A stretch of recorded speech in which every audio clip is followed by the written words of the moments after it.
మాజీ ఎమ్మెల్యే వల్లభనేని వంశీ వ్యవహారంలో జైలు సిబ్బంది తీర్పైన విమర్శలు వెలువెత్తుతున్నాయి.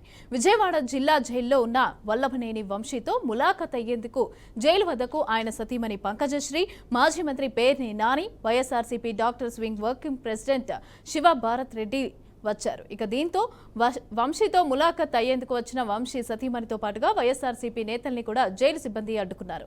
దీంతో తాము నిబంధనల ప్రకారం ములాఖత్ కోసం వస్తే ఎందుకు అడ్డుకున్నారని వైఎస్ఆర్సీపీ నేతలు జైలు సిబ్బందితో వాగ్వాదానికి దిగారు.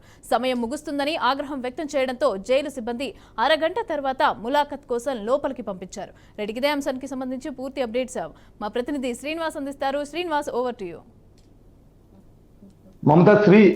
ఎవరైతే గన్నవరం మాజీ ఎమ్మెల్యే వైసీపీ నాయకుడు వల్లభనేని వంశీ యొక్క అరెస్ట్ అయితే రోజుకో ఎపిసోడ్ పరం నడుస్తూ ఉంది. హాట్ టాపిక్ గా స్టేట్ లో ఉందని కూడా మనం చెప్పుకోవచ్చు. ప్రధానంగా ఇటీవలే జగన్మోహన్ రెడ్డి కూడా కలిసి ములాఖత్ అయి వచ్చిన పరిస్థితి. అయితే ఈ రోజు మాజీ మంత్రి పేర్ని నాని, వైఎస్ఆర్సీపీ నాయకుడు కూడా ములాఖత్ అవ్వడానికి వెళ్లారు. ఆయనతో పాటు కూడా వల్లభనేని వంశీ భార్య పంకజశ్రీతో పాటు doctors wing president Shiva Bharat Reddy కూడా వెళ్ళడం జరిగింది.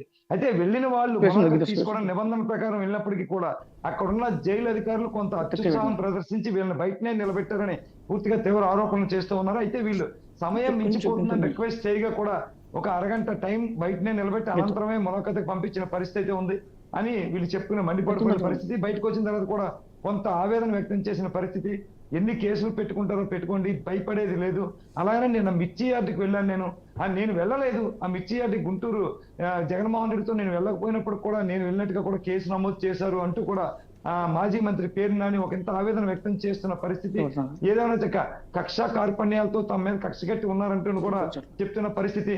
ప్రధానంగా చూసుకుంటే ఏదైతే ఎస్సీ ఎస్టీ కేసు నమోదు చేశారో దానిలో ఫస్ట్ ఆడియో ఏదైతే ఉందో సత్యవర్ధన్ ఇచ్చిన ఫస్ట్ ఆడియోనే వ్యాలిడ్ తప్ప రెండో ఆడియో వ్యాలిడ్ కాదంటూ ఇప్పటికే కొడాలని చెప్పిన పరిస్థితి.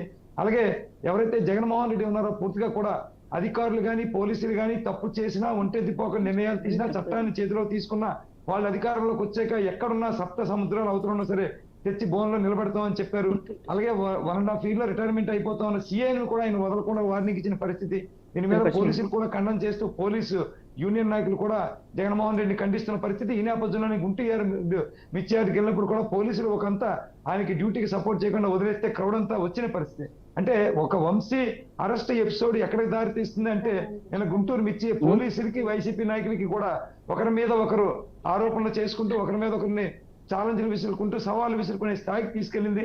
భవిష్యత్తులో మరింత మంది అరెస్టులు ఉంటాయని చెప్పి రెడ్ బుక్ రాజ్యాంగం చెప్తూనే ఉందని చెప్పి కొంత ట్రోల్స్ అయితే నడుస్తున్నాయి. ఈ నేపథ్యంలో కొడాలని కావచ్చు, పేరు నాని కావచ్చు, మరి కొంతమంది అరెస్ట్ అవుతారనే ఆ గుసగుసలు అయితే వినిపిస్తున్న ఈ నేపథ్యంలో వంశీ అరెస్టే రాష్ట్ర వ్యాప్తంగా పెను దుమారం రేపుతున్న పరిస్థితి అయితే ఉందనే మనం చెప్పుకోవచ్చు. Mamatashri. Right, thank you Srinivas.